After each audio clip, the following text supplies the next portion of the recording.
আত-তাহিয়াতু লিল্লাহ ওয়াস-সালাওয়াতু আত-তাহিয়াতু লিল্লাহ ওয়াস-সালাওয়াতু ওয়াত-তাইয়্যিবাত।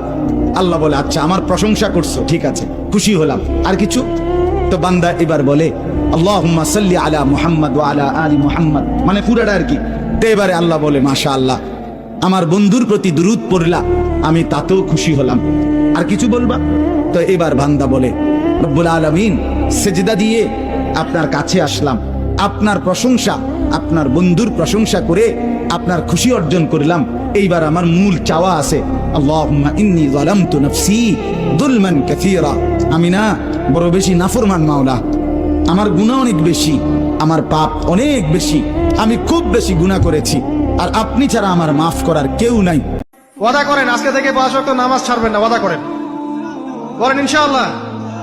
হে আল্লাহ, আমরা তওবা করছি, জীবনে যত নামাজ ছেড়েছি তার জন্য আমরা তোমার কাছে ইস্তেগফার করছি। বলেন আস্তাগফিরুল্লাহ আল্লাযী লা ইলাহা ইল্লা হুয়াল হাইয়ুল কাইয়্যুম ওয়া আতুবু ইলাইহি। আপনি আল্লাহর হয়ে যান, নিজেকে আল্লাহর জন্য ওয়াকফ করে দেন, আল্লাহ আপনার হয়ে যাবেন ইনশাআল্লাহ। আপনি মানুষের কাছে আশা করতে গেলেই কষ্ট পাবেন, কেন সে এমন করলো, কেন আমাকে বুঝলো না, কেন সে আমার সাথে খারাপ আচরণ করলো, আমি তার জন্য এত করলাম, সে কেন আমাকে মূল্যায়ন করলো না। আপনি কখনই কষ্ট পাবেন যখন কারোর কাছে কিছু আশা করছেন। আশা করেন না আল্লাহ ছাড়া কারোর কাছে, আপনি কষ্ট পাবেন। রোজা রেখে যে ব্যক্তি মিথ্যা কথা, মিথ্যা কাজ, মানে পাপ কাজ, অন্যায় কাজ ছাড়তে পারলো না, তার না খেয়ে থাকা, না পান করে থাকাতে আল্লাহর কিছু যায় আসে না। তার ওই রোজার আল্লাহর কোনো প্রয়োজন নাই, এটা জাস্ট উপোস, এটা জাস্ট অনাহার, জাস্ট আমি পানি খাইনি, আমি খাবার দাবার গ্রহণ করিনি, দ্যাটস ইট, এতটুকুই। তাহলে এই রোজা রাখা না রাখার সময় এই রোজায় কোনো ফায়দা নাই।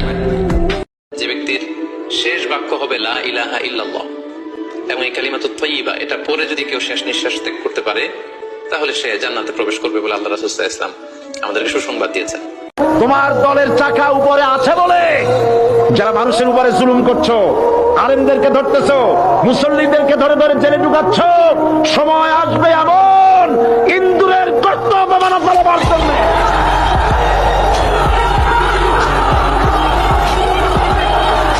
মুহাম্মদ সাল্লাল্লাহু আলাইহি ওয়াসাল্লাম বলছে দাড়ি রাখো, এরা কাটে, বলছে টাকনুর উপরে প্যান্ট বড়, এরা নিচে পরে। এখন নায়কেরা দাড়ি রাখে, এরা দাড়ি রাখে। আল্লাহ তাআলা বলছে হালাল খাও, এরা সবসময় হারামের প্রতি ঝুঁকে থাকে। ইসলাম যত কিছু আদেশ করছে, মুসলমানদের বর্তমানে কাজ হয়ে গেছে সবকিছুর বিরুদ্ধাচরণ করা। ওয়াল্লাহি যদি শুকর খাওয়া হালাল হতো, কেউ শুকর খেত না, গরু খেত সবাই। যদি মদ খাওয়া হালাল হতো, এই মুসলমানরা মদের প্রতি এত আকৃষ্ট থাকতো না, সবাই পানের প্রতি থাকতো আকৃষ্ট। যদি সুদ আর ঘুষ খাওয়া হালাল হতো, তাহলে আজকের যে মুসলমান আমার চোখের সামনে আসি, আমরা আমার মনে হয় এরা কেউ সুদ আর ঘুষ খেত না।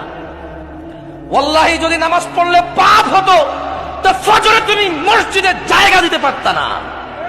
সবসময় কথা বলবেন আমি খারাপ, ভাই তুমি ভালো। কেউ ঝগড়া করতে আসছে, হ্যাঁ ভাই দোষ আমার, তুমি ভালো। আপনি যদি শান্তির পক্ষে কাজ করেন, রাহমাতুল লিল আলামিন নবী আপনার জন্য জান্নাতের ওয়াদা করেছেন। এই কথা যে বলবে সকালে 7 বার, সন্ধ্যায় 7 বার, দুনিয়া আখিরাতের যে কোনো প্রয়োজন আল্লাহ পাক পূরণ করে দিবে ইনশাআল্লাহ। হাসবি আল্লাহ লা ইলাহা ইল্লা হু আলাইহি তাওয়াক্কালতু ওয়া হুয়া রাব্বুল আরশিল আযীম। হাসবি আল্লাহ, আল্লাহ আমার জন্য যথেষ্ট। লা ইলাহা ইল্লা হু, তিনি ছাড়া কোনো ইলাহ নাই। আলাইহি তাওয়াক্কালতু, আমি তার প্রতি তাওয়াক্কুল করেছি, ভরসা করেছি। ওয়া হুয়া রাব্বুল আরশিল আযীম, তিনি মহান আরশের রব। এই কথা যে বলবে সকালে 7 বার, সন্ধ্যায় 7 বার, দুনিয়া আখিরাতের যে কোনো প্রয়োজন আল্লাহ পাক পূরণ করে দিবে ইনশাআল্লাহ।